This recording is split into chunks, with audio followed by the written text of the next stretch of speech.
वक्रतुण्डं महाकाय सूर्यकोटिसम्प्रभ निर्विघ्नं कुरु मे देव सर्वकार्येषु सर्वदा। मंगलम भगवान विष्णु मंगलम गरुड़ध्वज मंगलम पुंडरीकाक्ष मंगलाय तनो हरि।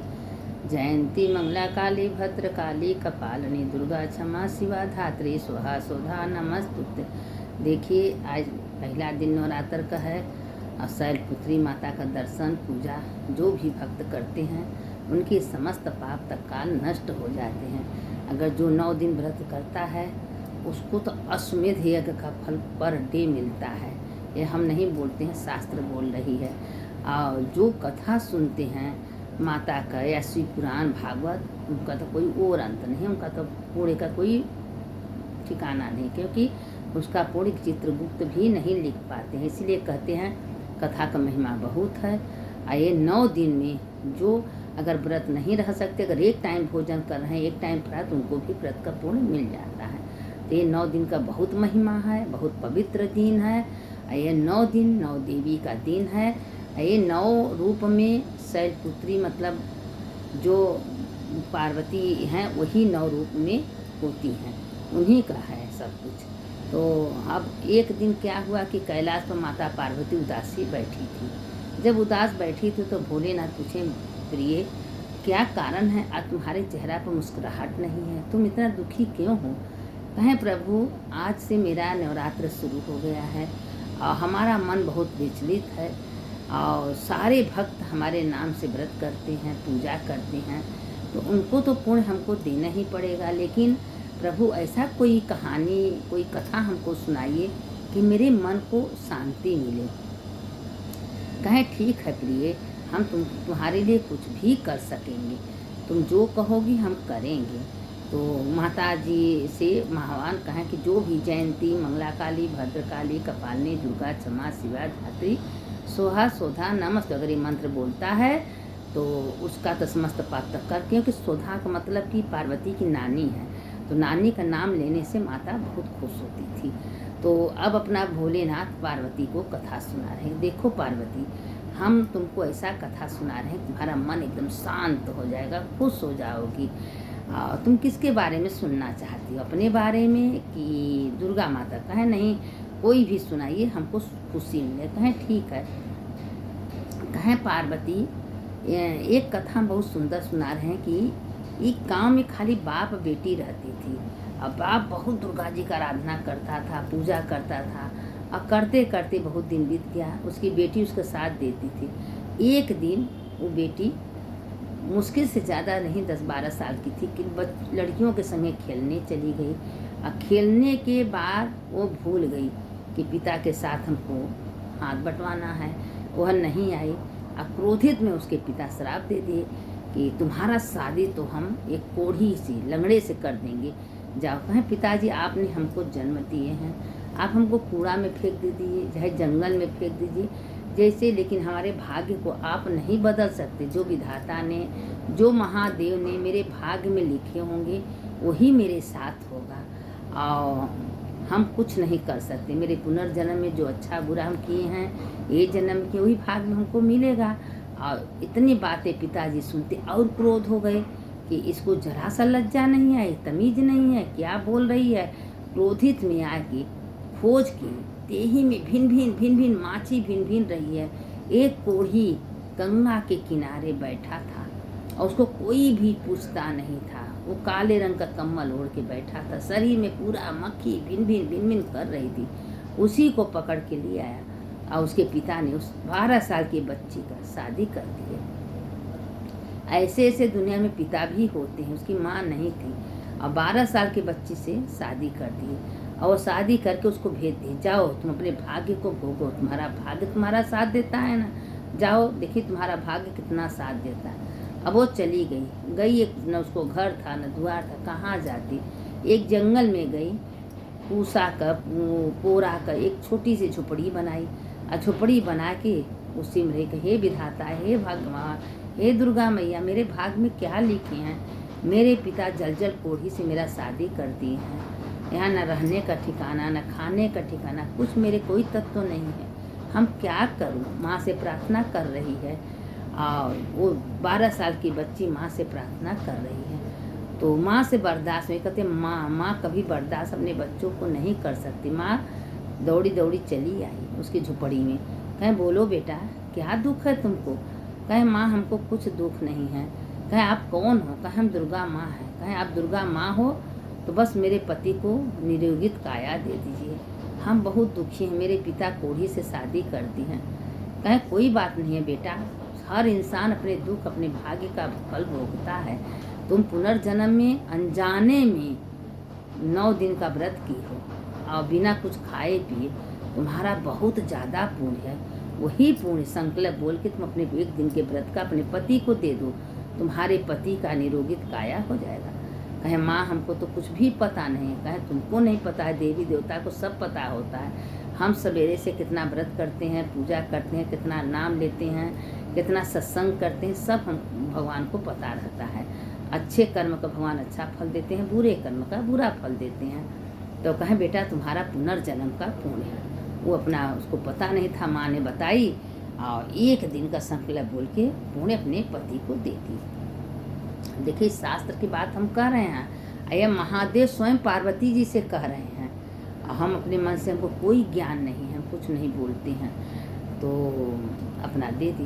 देने के बाद उसका पति निरोगित हो गया, मतलब स्वस्थ हो गया। सुंदर तो था लेकिन रोग से ग्रस्त था, ठीक हो गया। ठीक होने के बाद क्या हुआ कि जब उसके पति एकदम बिल्कुल ठीक हो गए तो बड़ी खुश हुई। तो कहा बेटा जो तुमको मांगना है तुम मांग लो, तुम्हारे हम सारी इच्छा की पूर्ति करेंगे, क्योंकि तुम्हारा मन साफ है, निर्छल है और तुम आज से भी शुरू से देवी देवता की आराधना में लगी हो।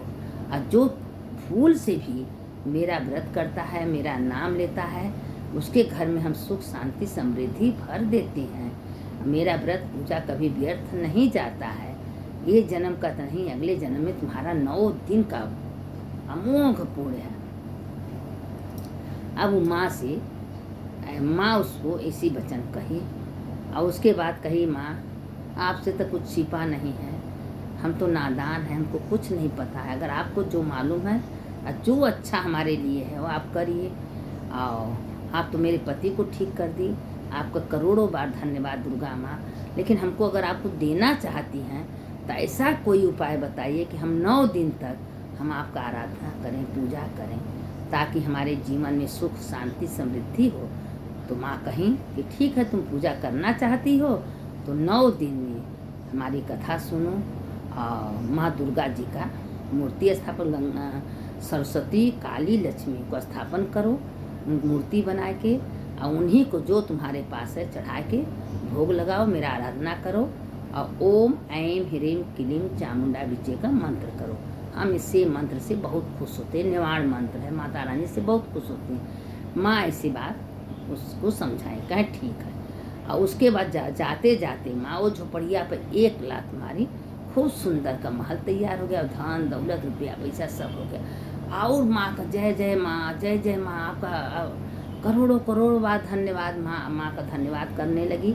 और उसके बाद माँ तुरंत शिवलोक में चली गई शिव के पास। तो महादेव कहें कि क्या पार्वती तुम अपने भक्तों को दे के चली आई? कहा हाँ प्रभु, हमसे बर्दाश्त नहीं हुआ, मेरी बेटी मेरी आराधना कर रही है, उसके पिता ने उसको बहुत अत्याचार किए थे। कहें ठीक है। कहें उसको उसके पति को भी ठीक कर दिए, उसको धन दौलत रुपया पैसा। हमको पता था पार्वती तुम मानने वाली कहाँ हो, तुम्हारा कोई नाम ले ले तो तुम दौड़ी दौड़ी चली जाती हो। हम तो देर करते हैं पर तुम देर भी नहीं करती, अपना माँ अपना वो आराम से पूजा करने लगी। अब कुछ दिन बीतते बीतते एक दिन उसको 10-12 साल की लड़की को एक दिन उसके पिता को ध्यान आया कि हम तो न घर न द्वार कुछ नहीं, कोढ़ी के संग अपनी बेटी का शादी कर दी है, पता न बेटी किस हाल में होगी, कैसी होगी। अंत में क्या हुआ कि एक दिन उसका पिता जो है, कोई नहीं था, न कोई भाई न माँ, खाली पिता थे। पिता तो गुस्सा में आके कोढ़ी से बेटी का शादी कर दिए थे। जब एक दिन देखने गए मंदिर के सामने गंगा के किनारे कोढ़ी जहाँ बैठा था, सबसे पूछे कि भाई यहाँ कोई एक कोढ़ी था, तुम लोग देखे हो? तो कहें कि हाँ वो कोढ़ी का तो शादी हो। कहें कहाँ पर रहते हैं?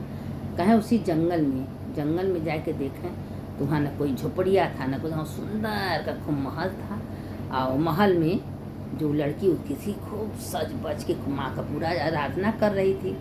अब वो तो पहचान गई अपने पिता को, लेकिन पिता ने उसको नहीं पहचाना। तो बुलाई, पिताजी आइए, वही हम हैं जो आप हमारे साथ अन्याय किए थे। हमको तो न धन न दौलत न रुपया न पैसा कुछ नहीं दिए थे, मेरे भाग्य को धिक्कारे थे। देखिए पिताजी, हम क्या बोले थे, आपने हमको जन्म दिए हैं, जहाँ हमको फेंक देंगे हम खुशी खुशी रहेंगे। आप तो हमको फेंक दिए मरने के लिए, मेरे पास तो कुछ नहीं था। लेकिन क्या माता पिता जो भगवान हैं वो अपने बच्चों को दुखी रखेंगे? आज देखिए माता जी आई थी, उनको क्या नहीं देती। उसके पिता का लज्जा से मारे मुंह झुक गया। झुकने के बाद कहा, बेटी मान गए, तुम जरूर कही कि हाँ तुम कैसे शादी कर दीजिए, लेकिन किसी का भाग्य कोई बटोर नहीं सकता, किसी का भाग्य कोई बांट नहीं सकता। आज मेरा भाग्य देखिए पिताजी कि आपने तो इसी तरह फेंक दिए थे, लेकिन भगवान ने देखिए मेरे भाग्य को कैसे बदल दिए। आज हमारे पास क्या नहीं है। साल भर के अंदर खूब माताजी आशीर्वाद दी थी, साल भर के अंदर तुमको खूब ज्ञानी बुद्धिमान एक पुत्र भी होगा। अब देखिए पुत्र भी साल भर के अंदर सुंदर सा हो गया, पति भी ठीक हो गया, महल भी मिल गया, धन दौलत भी मिल गया, क्या चाहिए। और उसके पिता लज्जा होके अपने क्वार्टर पर गया, सोचने लगे ये सही बात है, कोई इंसान किसी को कितना दुख देना चाहे लेकिन कोई किसी को दुख नहीं दे सकता। अगर हमारे भाग्य में सुख है, हर संपदा है, तो हमारा कोई बांट नहीं सकता, मेरा तकदीर भाग कोई ले न। लेकिन हाँ, अगर अच्छे कर्म का फल कभी बुरा हो ही नहीं सकता। आप अगर सत्संग कर रही हैं, मंदिर जा रही हैं, पूजा करें, भगवान को ध्यान में बैठाई हैं, भगवान का आराधना करें, तो आपका कभी व्यर्थ होने वाला नहीं है। इसका फल आज न तो कल जरूर मिलेगा। बुरे कर्म का फल मिलता है तो अच्छे कर्म का भी फल मिलता है। लोग कहते हैं किसी से मत डरिए, मत भगवान से डरिए, मत इंसान से, लेकिन अपने कर्म से डरिए। अगर कर्म आपका बुरा है तो उसका फल आपको जरूर मिलेगा। आज देखिए उस लड़की का पुनर्जन्म का अच्छा कर्म था, आज उसके पास सब कुछ माँ दे दी। अब मन तन से इस जन्म में भी माँ की आराधना 9 दिन काली लक्ष्मी सरस्वती को बैठा के भोग लगा के उनका आराधना कर रही हैं। और माँ कहीं कि तुम जीवन में जब तक पृथ्वी पर रहोगी तब तक खूब सुख भोगोगी, मरने के बाद मेरे लोक में आओगी और तुम्हारा पति पुत्र तुम्हारे साथ रहेंगे।